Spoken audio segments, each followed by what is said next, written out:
قبیلہ نجیب کا وفد۔ یہ وفد 13 اشخاص پر مشتمل تھا جو 9 ہجری میں جناب رسول اللہ صلی اللہ علیہ وسلم کے پاس آیا اور اپنے ساتھ اپنے اموال کے صدقات بھی لائے۔ ان کے آنے سے حضور بہت خوش ہوئے اور بلال کو حکم دیا کہ ان کی مہمانی اچھی کریں اور دیگر وفدوں کی نسبت ان کو ہدایہ بھی زیادہ دیں، اور فرمایا کیا تم میں سے کوئی باقی رہ گیا ہے؟ انہوں نے کہا ایک کمسن لڑکا باقی رہ گیا ہے، اس کو ہم اپنے سامان کی حفاظت کے لیے پیچھے چھوڑ آئے ہیں۔ فرمایا اس کو ہمارے پاس بھیجو۔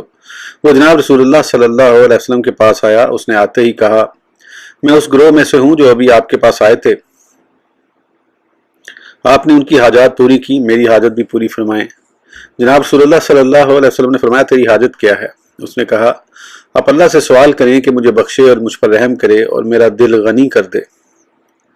سید عالم صلی اللہ علیہ وسلم نے فرمایا اے اللہ اس کو بخش اور اس پر رحم کر اور اس کا دل غنی کر۔